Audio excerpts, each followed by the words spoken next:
इहलोकीचा हा देह, इहलोकीचा हा देह देव इच्छिता ती पाही। धन्य मी जन्म आलो, दास विठोबाचे झालो। आयुष्याच्या साधने सच्चिदानंद पदवी घेणे। धन्य मी जन्म आलो, दास विठोबाचे झालो। तुका म्हणे पावटणी, तुका म्हणे पावटणी, करू स्वर्गाची निशाणी। धन्य आम्ही जन्म आलो, दास विठोबाचे झालो।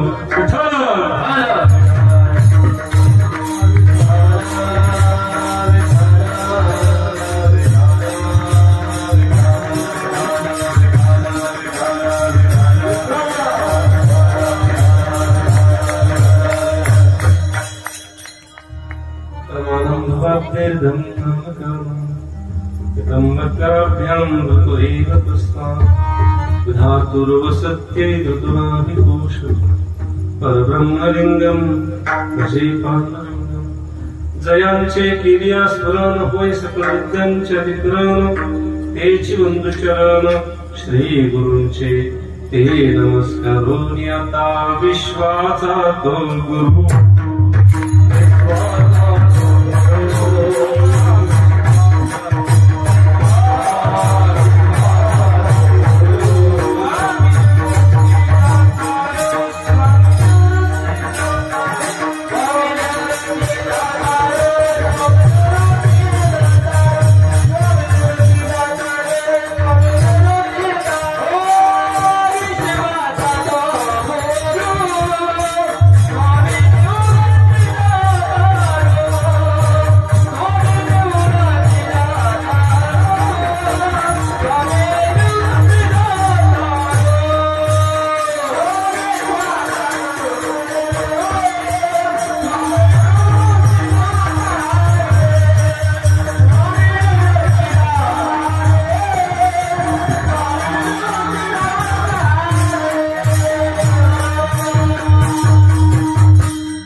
देव इच्छिता ती पाही।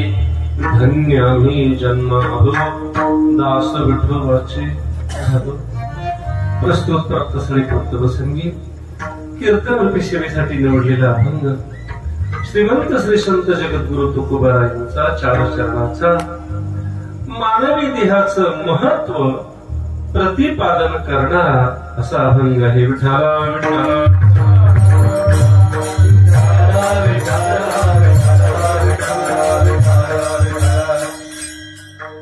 सुरस्तेला अखंड हरिनाम सप्ताह सोहळा शारदीय नवरात्र महोत्सवाच्या निमित्तानं त्यातली ही आजची सेवा आपल्या सर्वांच्या प्रेमातून आणि गुरुवरी मौलींच्या आदेशातून ती माझ्याकडे आली।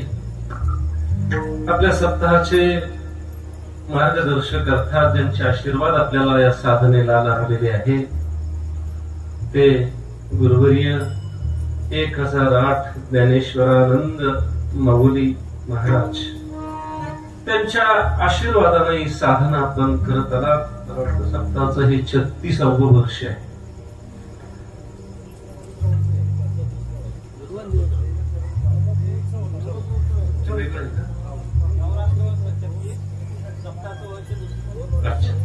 विठाला विठाला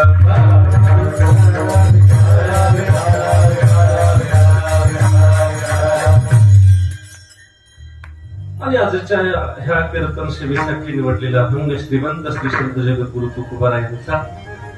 अभंगातून श्री संत जगद्गुरु तुकोबाराय मानवी देहाचा महिमा त्याचं महत्व एक प्रकारचं स्पष्ट करतात। विठाला विठाला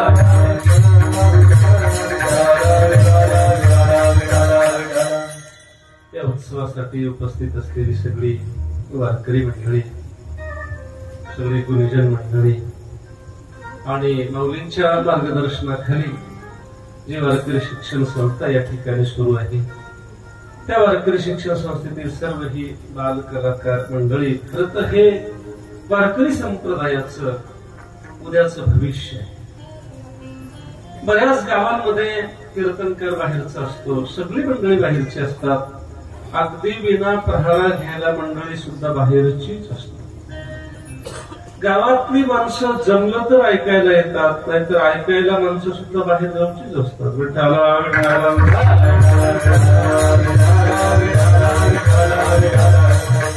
माऊलींचे आशीर्वाद, माऊलींचं मार्गदर्शन आणि माऊलींच्या कृपा छत्राखाली आपण हात धरून हा भाग परमार्थाच्या बाबतीमध्ये संपन्न आणि समृद्ध असलेला भाग असा पाहायला मिळतो.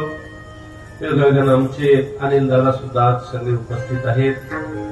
आमचे बबलू शेठ मराठे खूप दूरवर आम्हाला घेण्यासाठी आले होते. असो,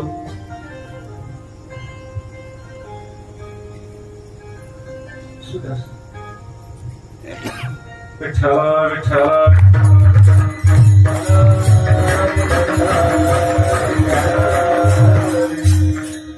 दुर्दैवानं एक घटना घडू नये पण आपल्या गावामध्ये घडली. व्यक्तीपरायण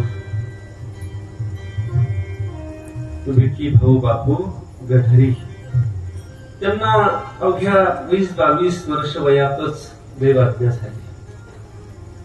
हे जाण्याचं त्यांचं वय नव्हतं, परंतु नियतीच्या पुढे कुणाचंही काही चालत नाही. जेवढं आयुष्य ब्रह्मदेवानं जन्माला घालताना आपल्या नशिबी लिहिलेलं आहे त्या आयुष्यामध्ये जावंच लागतं.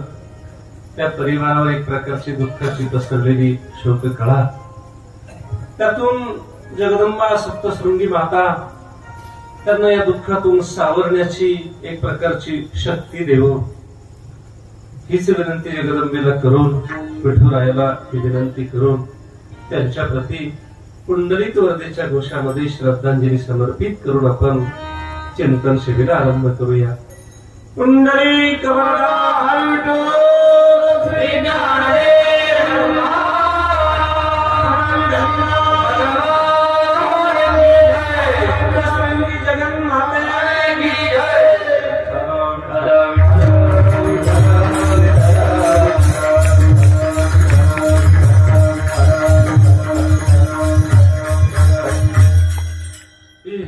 हा देह देव इच्छिता ती पाहे, धन्य आम्ही जन्मा आलो दास विठोबाचे झालो. या सृष्टीमध्ये खरं तर मानवी देहाला काही विशेष महत्व आहे. तसं तर जन्माला आल्यानंतर ज्यांचा जन्म झाला आणि जन्म एक प्रकारची या देहाची प्राप्ती झाली, त्या प्रत्येक देहामध्ये काहीतरी विशिष्ट महत्व ब्रह्मदेवानं भरून ठेवलेलंच आहे. माणसाच्या देहाला विशेष महत्व असलं तर इतरांच्या देहाला काही महत्वच नाही असं समजण्याचं कारण नाही. प्रत्येकाच्या देहाला थोड्याफार प्रमाणामध्ये तसं महत्व आहे. काही विशिष्टपणा, काही किमया, काही एक प्रकारची जादू त्या देहामध्ये ब्रह्मदेवानं भरून ठेवलेली आहे. पण सर्वांच्या देहापेक्षा मानवी देह हा उद्धाराच्या दृष्टीने अत्यंत महत्वाचा, हे तितकंच खरं. इतर देहामध्ये सुद्धा काही वेगळ्या अशा किमया ब्रह्मदेवानं भरून ठेवल्या. आपण पहा की ज्या बघितल्यानंतर आपल्याला नवल वाटावं असे काही इतरांचे देह आहे. आपण पहा, पशुआदिकांचा देह, जनावरांचा देह, त्यांचाही देहच आहे. पण त्या देहामध्ये सुद्धा ब्रह्मदेवानं काय महत्व भरून ठेवलं आपण पहा. गायीचा देह पवित्र आहे. बरं, किती पवित्र आहे. आपल्याला जर देव कार्याला बसायचं असेल, स्नान जरी केलेलं असलं तरी सुद्धा ब्रह्मवृंद आपल्याला सांगतात गायीचं दर्शन घेऊन बसा.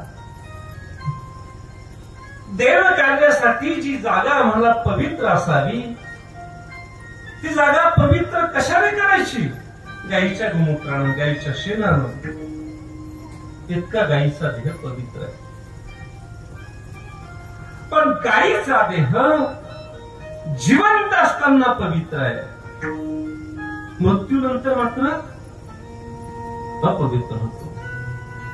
मेलेल्या गायीचं दर्शन घेतलं तर चालेल का? नाही चालत. गाय पवित्र आहे, पण जिवंत असताना. मृत्यूनंतर ते अपवित्र होत आहे. वाघाचं वेगळं आहे. वाघ जिवंत असताना अपवित्र, मृत्यू नंतर पवित्र होतो. म्हणून वाघाच्या कातड्यावर बसून साधना केली जाते. गाय जिवंत असताना पवित्र, मृत्यूनंतर अपवित्र. वाघ जिवंत असताना अपवित्र, मृत्यू नंतर पवित्र. हरिण दोन्ही काळात पवित्र आहे. जिवंत असताना पवित्र, मृत्यू नंतरही पवित्र. कावळा दोन्ही काळात अपवित्र आहे. जिवंत असताना अपवित्र, मृत्यू नंतरही अपवित्र. व कावळ्याच्या देहामध्ये काहीच महत्व नाही का? कावळ्याच्या देहामध्ये अशी सिद्धी, अशी जादू देवानं भरून ठेवली. गेलेले पितर जेवले की नाही हे आपल्याला कोण सांगते? ते पितर जेवतात की नाही, जेवली की नाही, कावळ्याला दिसतात. कावळ्याकडून आपल्याला ते कळत. आणि त्याही पुढे मानवी देहाचा विचार जर आपण पाहिला तर माणसाचा देह जेव्हा आपण जन्माला येतो तेव्हा विटाळ आहे आणि मरतो तेव्हा सुत. मधल्या काळामध्ये जिवंत असताना मनुष्य लघवीला जाऊन आला तरी अपवित्र होतो. म्हणून शास्त्र असं सांगतंय, लघवीला जाऊन आला असेल तर तुम्ही लगेच कीर्तनात येऊन बसू शकत नाही, मंदिरात जाऊ शकत नाही, घरामध्ये सुद्धा फिरू शकत नाही. त्यासाठी आम्हाला शुद्ध व्हावं लागतं, पवित्र व्हावं लागतं. त्यासाठी शास्त्रानं सांगितले, लघवीला जाऊन आला तर 4 वेळा चूळ भरली पाहिजे, गुडघ्यापासून पाय धुतले पाहिजे, कोपरापासून हात धुतले पाहिजे. माणसं अशी बोटं बुडवतात आणि चालतात. पायाच्या पंजाच्या फक्त बोटावर पाणी टाकतात आणि चालतात. असं चालत नाही. हात पाय धुतल्यानंतर 4 वेळा चूळ भरल्यानंतर शास्त्र आम्हाला असं सांगतंय, हे हातपाय कशासाठी धुवायचे, तोंड कशासाठी धुवायचे. शरीरामध्ये 5 प्रकारचे कमळ ब्रह्मदेवानं ठेवले. त्या 5 कमळांना पाणी लागलं पाहिजे. नेत्र कमल, मुख कमल, चरण कमल, कर कमल आणि नाभी कमल. या 5 कमळांना पाणी लागलं. 4 वेळा चूळ भरली. आता तुम्ही पवित्र झाला. आता घरात फिरू शकता, कीर्तनाला येऊ शकता. टॉयलेटला जाऊन आला असेल तर हे सर्व करायचं. 12 वेळा चूळ भरायची. मुद्दा असा आहे की माणूस जेव्हा जन्माला येतो तेव्हा पवित्र, मरतो तेव्हा सुतक. माणसाच्या शरीराच्या बाबतीमध्ये तुकोबाराय म्हणतात, माणसाचा देह, माणसाचं शरीर दुःखाचं कोठार आहे, रोगाचं भांडार आहे, दुर्गंधीची धार आहे. नाही अपवित्र शरीरा ऐसे. इतकं ते अपवित्र. शरीर विटाळाचे आळे, शरीर विटाळाचे आळे, इतकं ते अपवित्र आहे. योगशास्त्रानं शरीर अपवित्र असल्याची 6 कारणं आम्हाला सांगितली. स्थानात, बीजात, उपस्तंभात, निस्यंदात, निधनादपी आणि कायम अधेय शोचत्वा, या 6 कारणांमुळे शरीर अपवित्र आहे. विठाला विठाला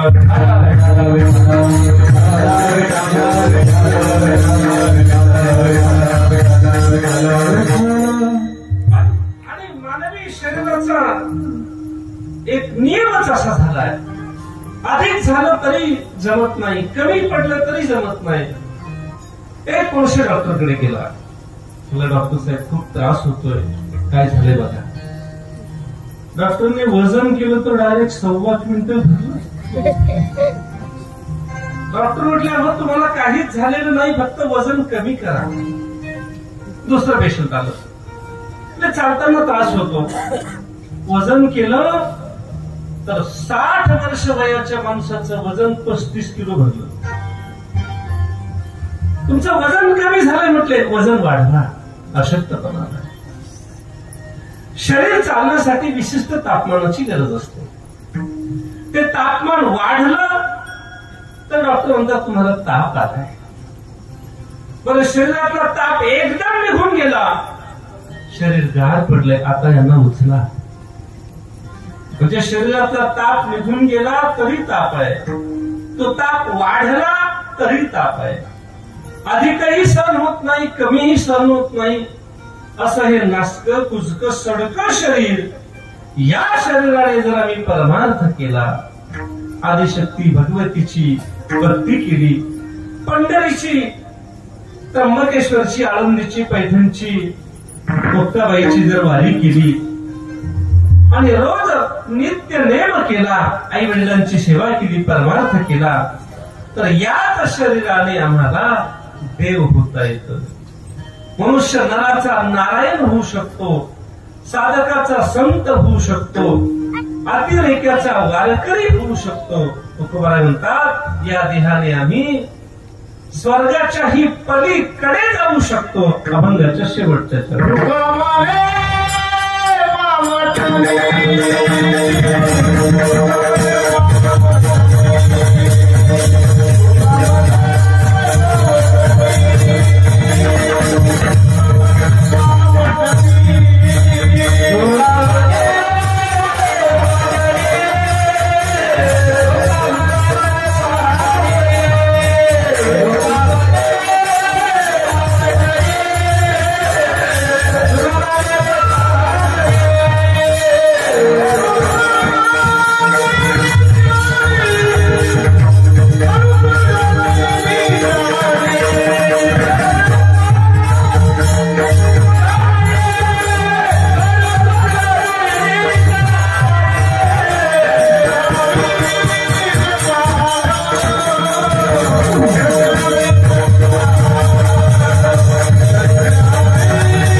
त्याच्या पलीकडे एक प्रकारचं जायचंय.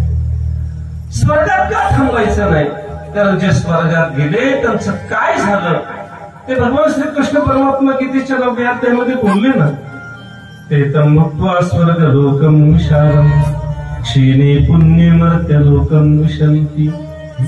माऊलींच्या भाषेत मगतया पुण्याची पावती सरे, सवेची इंद्रपणाची उतरे आणि येऊ लागती माघारे तुका म्हणे जाती पुण्यक्षयी अधोगती. स्वर्गामध्ये मनुष्य किती दिवस राहू शकतो? जोपर्यंत सकाम कर्माचं पुण्य आहे तोपर्यंत. ते पुण्य संपलं की स्वर्ग रिकामा करावा लागतो, सोडावा लागतो. आणि म्हणून जे स्वर्गात जाऊन पोहोचले त्यांना पश्चाताप झाला की आपण पोहोचलो पण चुकीच्या ठिकाणी पोहोचलो. खर तर मृत्यू लोकांमध्ये भक्तीचा आनंद घ्यायला पाहिजे. तो भक्तीचा आनंद घेऊन जे वैकुंठात गेले, यद्गत्वा न निवर्तन्ते तद्धाम परमं मम. मृत्यू लोक हे जंक्शन आहे. जंक्शन कशाला म्हणतात? ज्या ठिकाणाहून सर्व ठिकाणी जाण्याची व्यवस्था असते त्याला जंक्शन असं म्हणतात. मृत्यू लोकांमध्ये मानव देह हे जंक्शन आहे. आपण पहा, मानवी जन्मामध्ये या मानव देहामध्ये आल्यानंतर आपल्याला सगळीकडे जाता येतं. फक्त संसारच करत राहिला आणि परमार्थाच्या नावानं शून्य राहिला, संसारामध्ये सुद्धा नको ते करू लागला की मग नरकाला जाता येतं. यज्ञादी कर्माचं सकाम कर्माचं पुण्य पदरी असेल तर स्वर्गाला जाता येतं. आणि माते जेणे पाविजे ते शुद्ध पुण्य अशी शुद्ध पुण्याची शिदोरी सोबत असेल तर वैकुंठाला जाता येतं. विठाला विठाला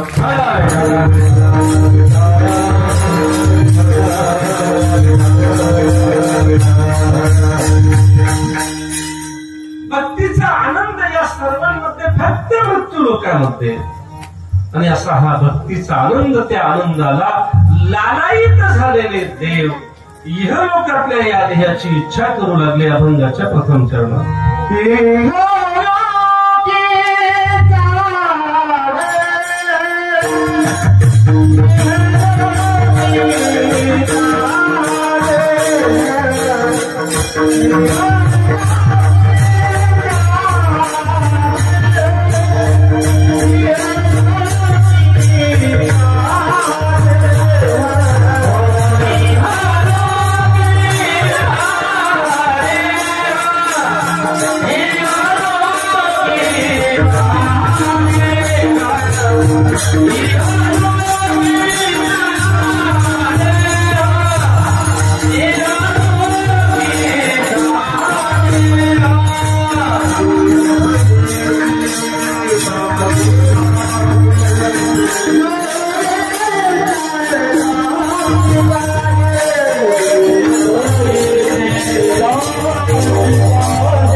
देव इच्छिता ती पाहे. खरं तर देव इच्छिता ती पाहे या देव शब्दाचा अर्थ घेत असताना बऱ्याच वेळेला स्वर्गीची अमर इच्छिता ती देवा मृत्यूलोकी व्हावा जन्मामा इतकंच आम्ही घेऊन बसतो. पण देव या शब्दाने स्वर्गातले देव इतकंच नव्हे, सत्य लोकातले म्हणजे ब्रह्म लोकातलेही देव इतकंच नव्हे, तर वैकुंठातले सुद्धा देव एवढा मोठा अर्थ घ्यायचा. आणि हे सगळे देव इहलोकीचा हा देह याची इच्छा करतो. मोटरसायकलची इच्छा करतो, मोटरसायकलची असेल तर कारची इच्छा करतो, कार असेल तर हेलिकॉप्टर मध्ये बसण्याची इच्छा करतो, उंच उंच आपल्यापेक्षा चांगल्या गोष्टीची इच्छा करतो. सरपंच असेल तर आमदार व्हावंसं वाटतं, आमदार झाला असेल तर मंत्री व्हावंसं वाटतं, मंत्री झाला असेल तर चांगल्या खात्याचा मंत्री व्हावंसं वाटतं. चांगलं खातंही बऱ्याच वेळेला मिळालेलं असेल तर मग उपमुख्यमंत्री व्हावंसं वाटतं. बऱ्याच वेळेला उपमुख्यमंत्री झाला असेल, कंटाळला असेल त्या खुर्चीवर, तर मग मुख्यमंत्री व्हावंसं वाटतं. आणि बऱ्याच वेळेला मुख्यमंत्री झाला असेल तर शेवटी शेवटी मरता मरता का होईना पंतप्रधान व्हावंसं वाटतं. पंतप्रधानही झाला असेल पुन्हा अजून पुढच्या पदाची प्रकारची जीवाची अपेक्षा अशी वाढत जाते. आणि म्हणून जीवाचा स्वभाव असा आहे की आपल्याजवळ जे काही आहे त्यापेक्षा चांगल्या गोष्टीची तो इच्छा करत असतो, चांगल्या गोष्टीची इच्छा करतो. पण या ठिकाणी स्वर्गातले सत्य लोकातले देव जर या मृत्यू लोकातल्या मानव देहाची इच्छा करतात, तर मग त्यांचा देह जर आपण विचार केला तर काही अंगानं याच्या खाली अंडरलाईन करा, म्हणजे घोटाळा व्हायचा नाही. स्वर्गातल्या देवतांचा देह काही अंगानं आपल्यापेक्षा कितीतरी चांगला आहे, मग तरी सुद्धा या आपल्या देहाची काय इच्छा करतात हीच मोठी गंमत आहे. मग स्वर्गातल्या देवांचा देह काही अंगानं कोणत्या कोणत्या बाबतीमध्ये चांगला आहे आपण पहा. स्वर्गातल्या देवाच्या देहाची व्यवस्था आणि अवस्था ह्या दोन्ही गोष्टी काही बाबतीमध्ये आपल्यापेक्षा चांगल्या आहेत. त्या देहाची व्यवस्था आपण पहा. स्वर्गातल्या देवांना चालण्यासाठी रस्ते आहेत. सिमेंट कॉन्क्रिटीकरण आहे का डांबरीकरण आहे का असे चिखल मातीचे खड्ड्याचे रस्ते आहेत. स्वर्गातले रस्ते जर सांगायचे झाले, चिंतामणीची या सडका, चिंतामणी नावाचे जे रत्न आहेत त्यांच्याजवळ चिंतन केलं की ती इच्छा प्राप्त होते. जे चिंतामणी रत्न आज आम्हाला बघायला मिळत नाही, त्या चिंतामणी रत्नाचे रस्ते स्वर्गात बनवले. मला सांगा व्यवस्था चांगली आहे की नाही. बरं, रस्त्याच्या कडेला झाडं लावली, वेड्या बाबळीची झाडं लावून ठेवली आहे. कल्पतरूचे बगीचे आहेत, नुसती झाडच नाही, कल्पतरूच्या बागाच्या बागा आहेत. अमृताची सरोवर आहे, पिण्यासाठी जर्सी गाईचं दूध नाही, काम फेलू आहे. सुंदर सुंदर अशा अप्सरा आहे. आता मला सांगा, हे सगळं ऐकल्यानंतर तुम्हाला एकंदर अंदाज आलाय की आपल्यापेक्षा तिथली व्यवस्था चांगली आहे. पण एवढी चांगली व्यवस्था सोडून हे वांगल्या व्यवस्थेमध्ये येण्याची इच्छा करतात. हेच काय आहे, नवल आहे.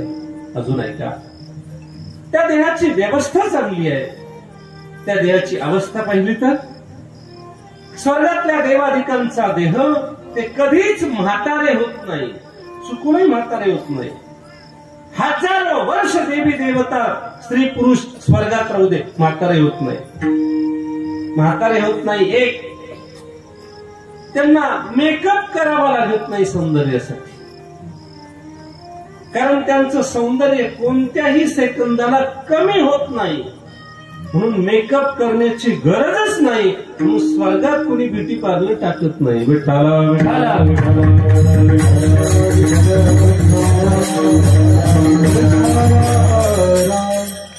स्वर्गामध्ये कोविड येत नाही, स्वर्गामध्ये सर्दी नाही, स्वर्गामध्ये सांधे दुखी नाही, खोकला नाही. स्वर्गातल्या देवांचं सौंदर्य कमी होत नाही, केस सफेद होत नाही, त्यामुळे हेअर डाय करण्याची भानगडच नाही. स्वर्गातल्या देवांचं सौंदर्य कमी होत नाही. आपण पहा, आता मृत्यूलोकातला देह, मृत्यूलोकातलं आपलं शरीर पाहिलं तर माणसाला मेकअप केल्याशिवाय नवरी ओळखू येत नाही. आपल्या नवऱ्या किती सुंदर असतात, बिगर मेकअपची त्यांची हिंमत नाही मंडपात यायची.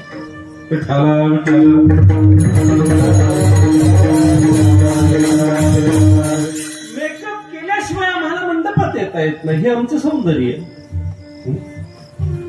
बरं, ते सौंदर्य किती टिकतं? त्या लग्नामध्ये नवरीला सजवण्यासाठी, त्या शृंगार, तो मेकअप करण्यासाठी, फक्त चेहरा रंगवण्यासाठी 2 तासाच्या व्यवस्थेसाठी किती पैसे द्यावे लागतात? तुमच्या भागात कसं आहे? नवरीच्या मेकअपचा काय किती पॅकेज असतो? 15,000. तुम्ही पुण्यासारख्या, मुंबईसारख्या शहरात जाऊन पहा, 40-50 हजार रुपये मोजावे लागतात 2 तासाच्या लग्नाच्या व्यवस्थेसाठी मेकअपचे. आणि तीच 50,000 रुपये देऊन मेकअप करून लग्न लावणारी मंडळी, तीच माणसं कीर्तनाला आली की कीर्तनकार खूप पैसे घेतात म्हणतात.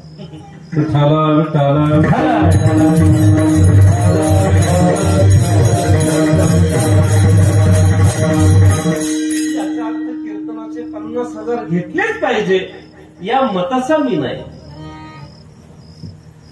पण समाजाचं वास्तव सांगितलं. संसारी मनुष्य हा पोटाला किती लागतंय हो? पोटाला लागते म्हणून कर्जबाजारी कुणीच होत नाही मला वाटतंय. ही सगळी परिस्थिती पाहून माझ्या लक्षात आलंय का सरकारने शेतकऱ्यांची कर्जमाफीची योजना खरंच बंद केली पाहिजे. शेतकऱ्यांच्या हाताला काम दिलं पाहिजे, त्या कामाला दाम दिला पाहिजे, त्यांच्या मालाला मोल दिलं पाहिजे. कर्जमाफी योजना तातडीने बंद केली पाहिजे. विठ्ठला विठ्ठला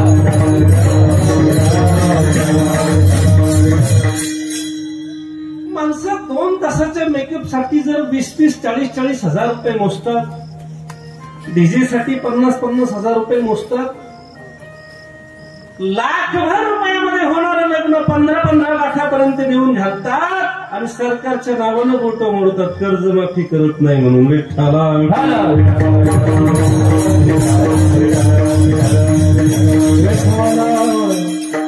महत्वाचा विचार असा आहे चला की माणसाने गरजेपुरतं आपल्या गरजा किती आहे ते पाहिलं पाहिजे, तेवढाच खर्च करावा, अनावश्यक खर्च टाळला पाहिजे. खर तर कोविडच्या काळामध्ये माणसं मला वाटतं शिकतील, काहीतरी सुधारतील, पण नाही हो. पुन्हा पहिले पाडे 55. खर तर तो कोविड आला होता म्हणजे उगीच आला नव्हता, तो आम्हाला काहीतरी शिकवण्यासाठी आला होता की बाबा जे 5000 लोकांमध्ये जे लग्न होतं ना तेच 50 लोकांमध्ये सुद्धा होतं. हे आम्हाला तो सांगून गेलाय, पण ऐकायला कोण तयार आहे?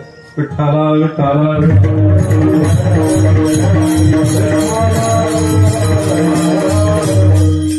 मुद्दा असा आहे, आपण पहा, एक 70 वर्ष वय असलेली म्हातारी आरसा आणण्यासाठी दुकानात गेली.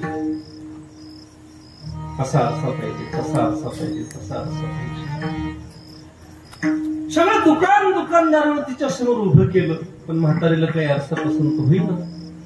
त्याला आश्चर्य वाटलं, चक्क जखड 70 वर्षाची म्हातारी आरसा पसंत नाही म्हणते. आजी, तुम्हाला नेमका कसा आरसा पाहिजे?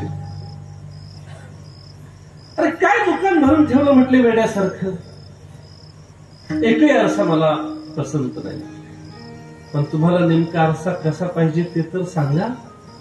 म्हातारी काय बोलली ऐका. आमच्या काळात काय आरसे होते, आमच्या काळात काय आरसे होते, चालता चालता आरसा पाहिला तरी चेहरा नाजूक सुकुमार सुंदर दिसायचा. आणि तुझ्या दुकानातले काय आरसे म्हटले, कोणताही आरसा पाहिला तरी चेहरा म्हाताराच दिसतो. विठ्ठला विठ्ठला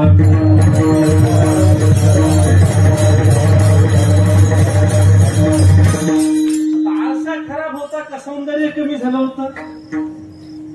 क्षणाक्षणाला आमचं सौंदर्य कमी होत चाललंय. हा माणसाचा देह, हे माणसाचं शरीर, आणि कोणत्याच सेकंदाला सौंदर्य कमी न होणारं स्वर्गातल्या देवांचं शरीर. आता मला सांगा, तरी सुद्धा हे मरक्या देहाची इच्छा करतात, हे नवल आहे की नाही बोला? अशाही परिस्थितीमध्ये स्वर्गातले देव या देहाची इच्छा का करतात? त्याचं एकच कारण आहे,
देहाची इच्छा करण्याचं. याच्या जन्मी घडे देवाचे भजन आणि कहे ज्ञान नाही कोठे.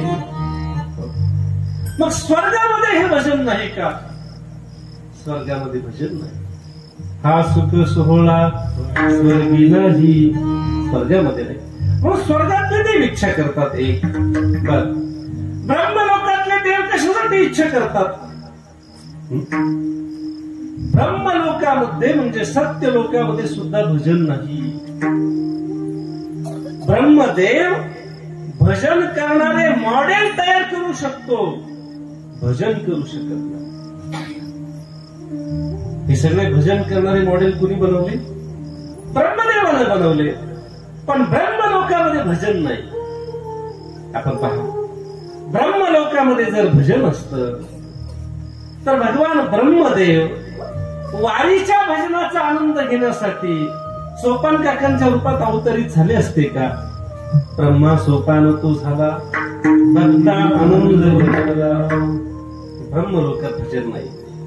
म्हणून स्वर्गातले ब्रह्मलोकातले देव या देहाची इच्छा करतात. वैकुंठातलेही देव या देहाची इच्छा करतात. आपल्याला जो देह मिळालाय, जे शरीर मिळालंय, ते किती किमतीचं आहे आपण पहा. स्वर्गातले वैकुंठातले देव सुद्धा काय इच्छा करतात? आता स्वर्गातले इच्छा करतात, ठीक आहे, स्वर्गात भजन नाही.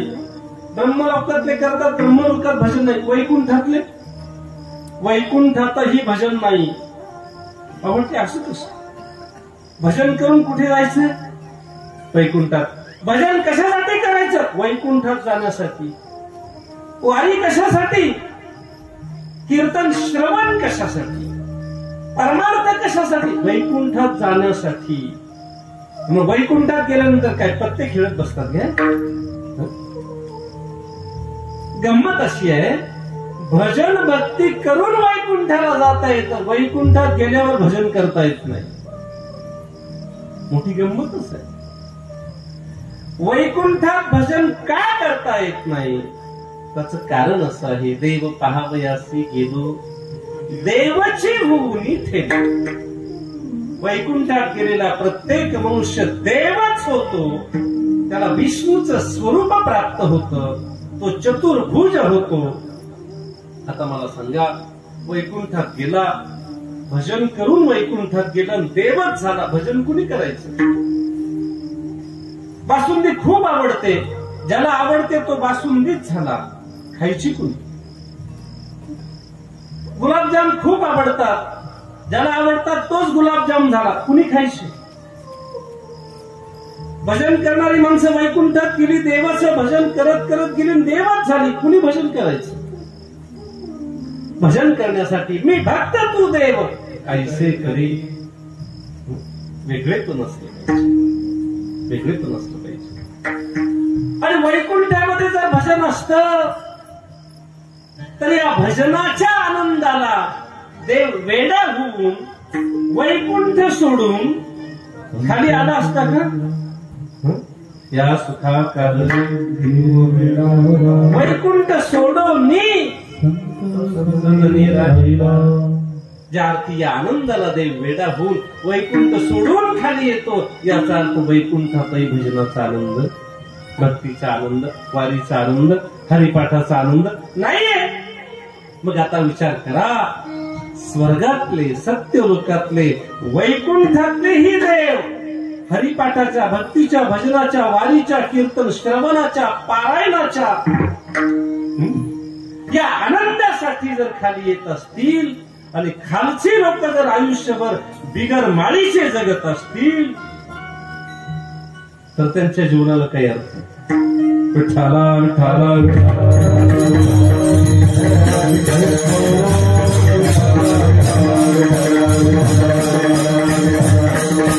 किती मोलाचा, किती महत्वाचा देह आम्हाला प्राप्त झालाय, याचा कधीतरी आम्ही विचार केला पाहिजे, कधीतरी असा विचार आम्ही केला पाहिजे. आणि म्हणून इहलोकीचा हा देह देव इच्छिता ते आहे, म्हणून देव इच्छा करतो. या समाजामध्ये 4 प्रकारचे लोक आपल्याला दिसतात. आपल्याला एक वर्ग आहे, त्यांना मनुष्य देह मिळालाही नाही आणि कळलाही नाही, कळलाही नाही. वर्ग असा आहे त्यांना मनुष्य देह मिळालाही आणि कळलाही. तिसरा वर्ग असा आहे त्यांना मनुष्य देह मिळाला नाही पण कळलाय. चौथा वर्ग असा आहे त्यांना मनुष्य देह मिळालाय पण कळला नाही. पशुपश्वादिकांचा जनावरादिकांचा देह त्यांना माणसाचा देह मिळाला नाही कळलाही नाही. पशुपश्वादिकांना कळला नाही कशावरून? ते माणूस होण्याची इच्छा करत नाही म्हणजे त्यांना कळलाही नाही आणि मिळालं तर नाहीच. त्याच समाजामध्ये एक वर्ग असा आहे की त्यांना मनुष्य देह मिळाला नाही पण कळला. इच्छा करतात म्हणजे कळला आणि इच्छा करतात म्हणजे मिळाला नाही अजून स्वर्गातल्या देवांना. त्याच समाजामध्ये एक वर्ग असा आहे त्यांना माणसाचा जन्म मिळाला आहे पण कळला नाही. मिळाला कशावरून? माणसासारखे दिसतात म्हणजे त्यांना माणसाचा देह मिळालाय. कळला नाही कशावरून? अजून गळ्यामध्ये माळ घातली नाही याचा अर्थ अजून कळला. अजून कीर्तनाला येतच नाही याचा अर्थ मनुष्य देह कळला नाही. अजून वारीला दिसत नाही म्हणजे मनुष्य देह अजून कळला. अजून एकादशीच्या दिवशी भाकरीच खातो, जेवण करतो खुशाल, उपवास करत नाही म्हणजे मनुष्य देह कळला. त्याच समाजामध्ये एक वर्ग मात्र असा आहे त्यांना मनुष्य देह मिळालाही आणि कळलाही. तो साधू संतांचा वर्ग आहे. कशावरून कळला? त्याचं उत्तर अभंगाच्या दुसऱ्याच्या. हो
धन्य आम्ही जन्मालो, दास विठोबाचे झालो. काय धन्य त्याचं कारण आहे? माणसाचा जन्म मिळाला ही पहिली धन्यता आहे. माणसाचा जन्म मिळाल्यानंतर आम्ही परमार्थाची आवड आमच्या जीवनामध्ये निर्माण झाली ही दुसरी धन्यता आहे. आणि परमार्थ करणारी माणसं काही कमी नाही, भक्ती करणारी माणसांची काही कमी नाही. पण कोण कुणाची भक्ती करेल, कोण कुणाची करेल, कोण कुणाची करेल याचा नेम नाही. सगळेच माणसं शास्त्रशुद्ध भक्ती करतात असं काही नाही. भक्ती करत असताना एक अडचण आहे. कुणाला देव म्हणावं, कुणाला संत म्हणावं हे शिकवण्याची दुर्दैवी वेळ आपल्यावर आलेली आहे.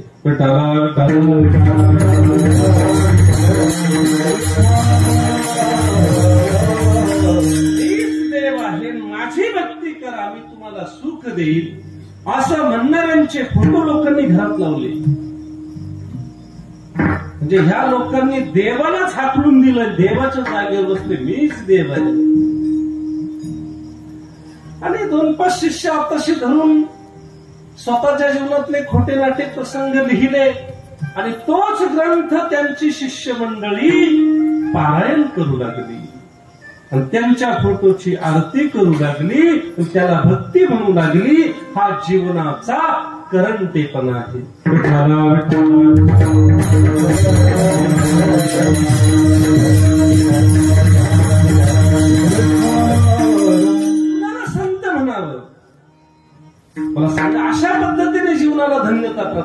काय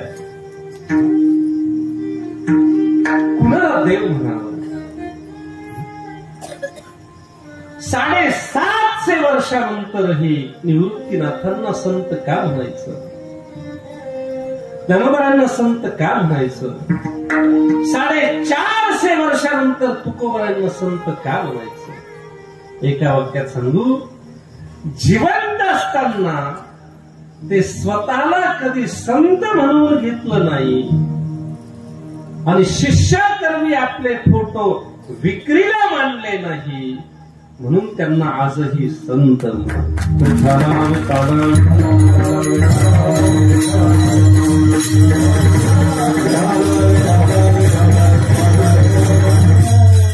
आज सर्वात सोपं जर समाजात काय असेल तर संत होणं सोपं झालंय. एकदा हँडवेल पत्रिकेवर श्री संत अमुक अमुक छापायला सुरुवात झाली. बिचारा समाज भोळा भाबडा असतो. त्या गावानं हे छापलंय ना, शेजारच्या गावानं तेच छापायचं, शेजारच्या तालुक्यानं, शेजारच्या जिल्ह्यानं, सगळ्या राज्यामध्ये श्री संत अमुक अमुक. संत होण्यासाठी साधनेची गरज नाही, संत होण्यासाठी परमार्थाची गरज नाही, संत होण्यासाठी त्यागाची गरज नाही, संत होण्यासाठी आचरणाची गरज नाही. 2-5 शिष्य आताशी धरलेले त्या छापायला सुरुवात झाली. मोठमोठाले बॅनर श्री संत अमुक अमुक लागले. थोडेफार चमत्कार करता आले की माणूस संत होतो.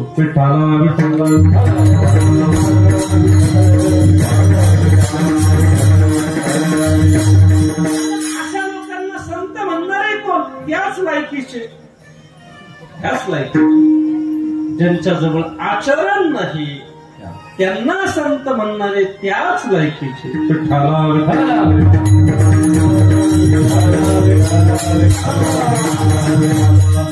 संत ज्ञानराज माऊलींच्या ज्ञानेश्वरीचं आजही पारायण का करायचं? तुकोबारायांच्या अभंग गाथेलाच ग्रंथ का म्हणायचं? त्याचं कारण आहे, तत्कालीन नास्तिकांनी अभंग गाथा इंद्रायणीच्या डोहामध्ये बुडवली. त्या आनंद डोहामध्ये जिथे आज गाथा मंदिर झालं. 13 दिवसानंतर ती अभंग गाथा दगडांना घेऊन वरती आली. जरी दगडासहित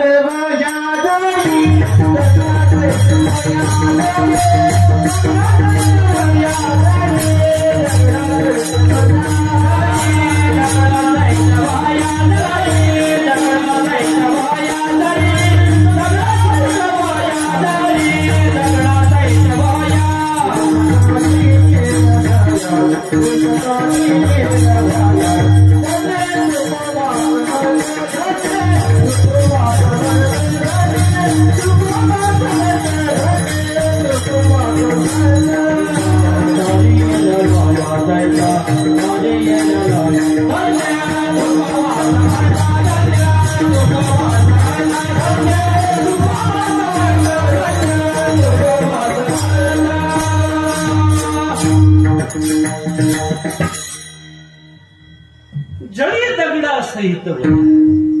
दगडासहित दगडांना घेऊन ते अभंग वरती आले ना, म्हणजे अभंग दगडांना तारू शकतात, ते अभंग माणसाला तारणार नाही. कुणाचं तरी काहीतरी लिहिलेलं वाचतो, त्याला ग्रंथ म्हणतो, कुणाला तरी संत म्हणतो, आणि पंढरीची वारी करण्याऐवजी त्यांच्या मठाची पीठाची वारी करू लागतो. त्याच्यात कशी जीवनाला धन्यता प्राप्त होईल? हे जीवनाचं करंटे पण आहे. मी करंटा याच्यासाठी बोललो, दरिद्री वेगळा आणि करंटा वेगळा. दरिद्री त्याला म्हणतात जवळ काही नाही, करंटा त्याला म्हणतात जवळ सगळंच असून भोगात नाही, दुसरीकडे पळतो, याला करंटा म्हणतात. आमच्याजवळ निवृत्तीनाथ महाराज असताना, ज्ञानोबराय, तुकोबराय, सोपानकाका, सावकार महाराज, सेना महाराज असताना, त्यांचं वाङ्मय असताना, आणि त्यांनी आम्हाला जगाचा मालक पांडुरंग दाखवलेला असताना सुद्धा आम्ही नको त्याला देव म्हणून बसलो. हे जीवनाचं करंटे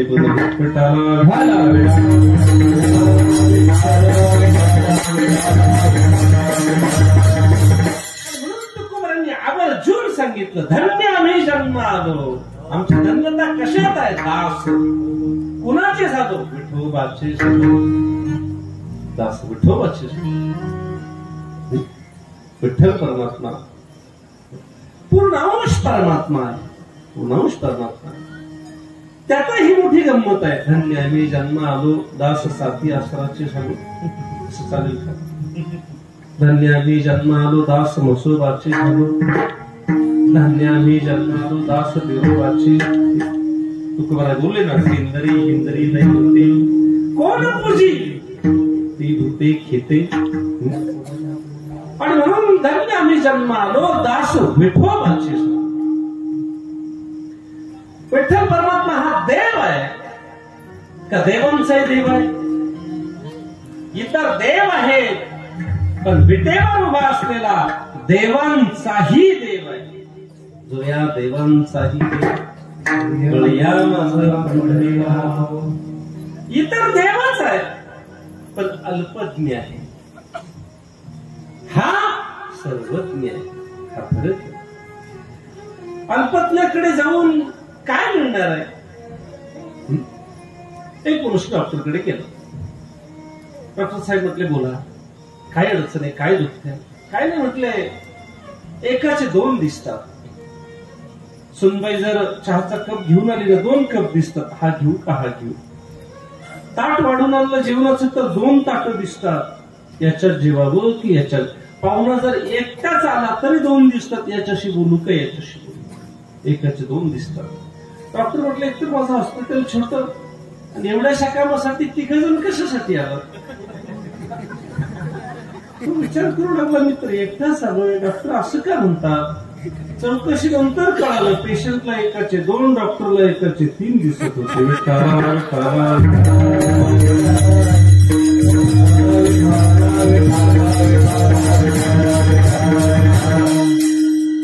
अल्पज्ञाकडे जाऊन काय मिळणार आहे? विटेवर उभा असलेला हा सर्वज्ञ आहे. धन्य मी जन्म आलो दास विठोबाचे. त्याचं दास व्हायचं. दास दास म्हणजे काय? दास म्हणजे सेवक. सेवक म्हणजे सेवके करावे सांगितले म्हणजे त्याचं दास व्हायचं. काय उपयोग आहे? संसारातला दास वेगळा, परमार्थातला दास वेगळा. संसारातला दास हा कायम दासच राहतो. एखाद्या फॅक्टरीमध्ये तुम्ही लेबर म्हणून काम करत असाल, 40 वर्ष इनाम एकदा काम केले म्हणून मला खुश झाला. बरं 40 वर्ष तू लेबर म्हणून काम केलंय, हेल्पर म्हणून काम केलंय. आता 40 वर्षानंतर तू ह्या कंपनीचा मालक हो म्हटलं. असं मालक म्हणतो. संसारात दास हा दासच राहतो. परमार्थातलं सूत्र वेगळं आहे. परमार्थामध्ये भगवंताचा दास एक दिवस भगवंताचाही मालक होतो आणि भगवान परमात्मा त्याचा दास होतो. आपण पहा, पण श्रीकृष्ण परमात्मा जगाचा मालक आहे. पण अर्जुनाच्या रथाचा, अर्जुनाचे रथी होया सारखे. देव मालक असताना भगवंता भक्ताचा दास झाला आणि दासानं जी कामं करावी ती कामं करू लागली.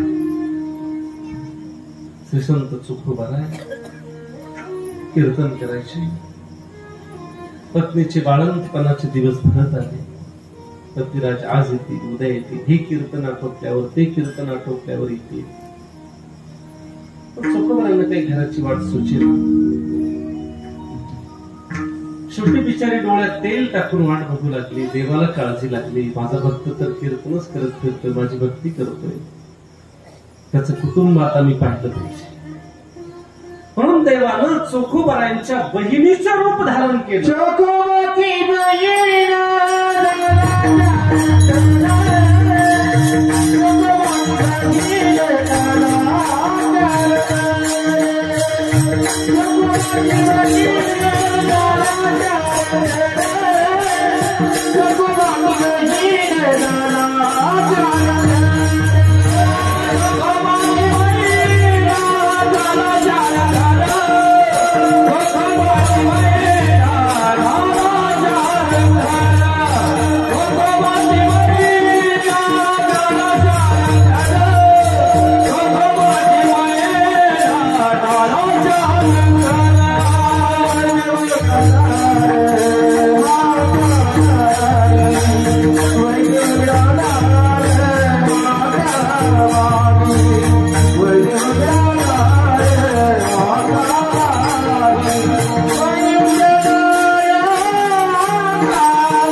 चोखोबरांची बहीण होऊन हातामध्ये पिशवी आहे, बॅग आहे कपड्यांची.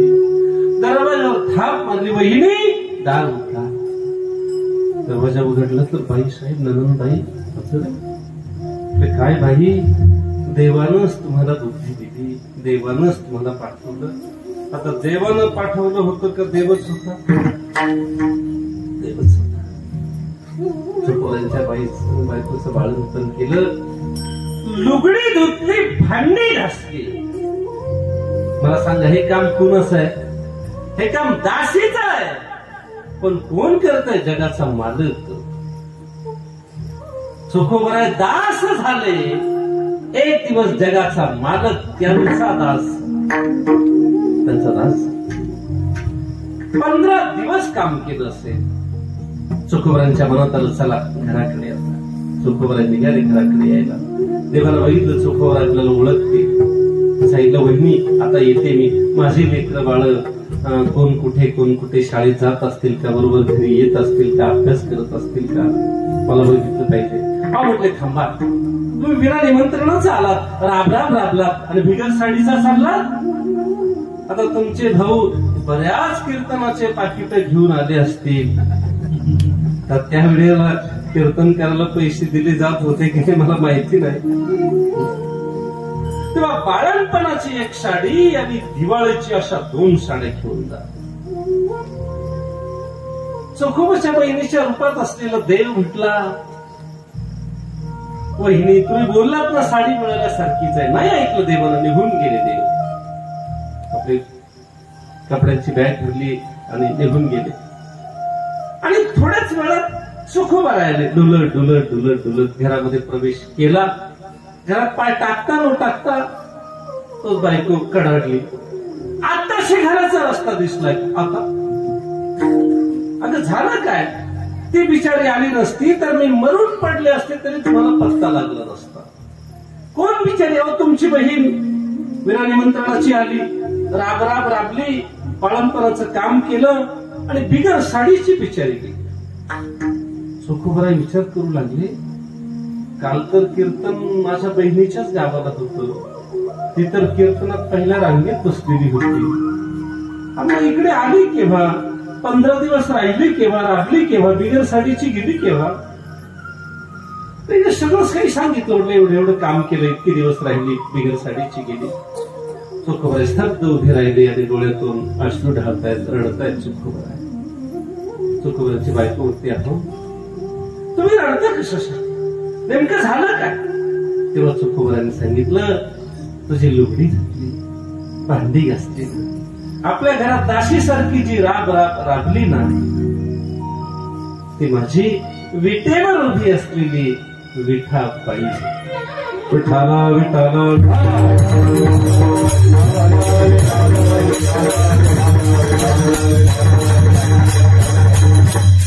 आम्ही जन्म आलो, दास विठोबाचे झालो. आयुष्यभर दास होऊन भक्ती करा. एक दिवस तो आमचा दास होईल, आम्हाला त्याचा मालक बनवेल.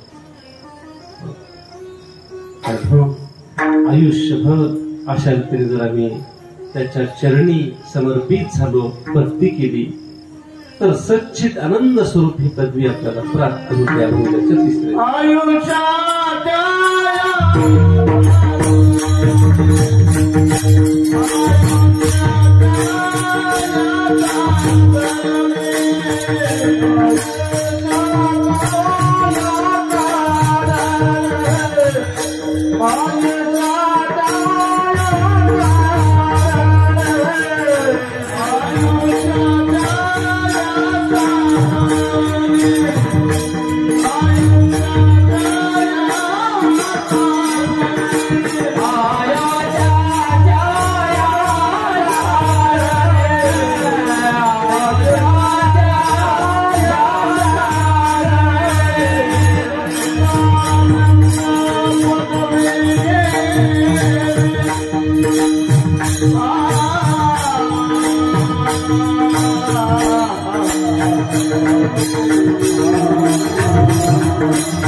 आयुष्याच्या साधने सच्चिदानंद पदवी घेणे, सच्चित आनंद स्वरूप ही पदवी प्राप्त होते आणि त्यासाठी आयुष्यभर परमार्थ केला पाहिजे. धन्य आम्ही जन्मालो दास विठोबाचे झालो. आयुष्याच्या साधने सच्चिदानंद पदवी घेणे तुका म्हणे पावतनी करू स्वर्गाची निशाणी. धन्य आम्ही जन्मालो दास विठोबाचे झालो. ढोब्बा रखुमाई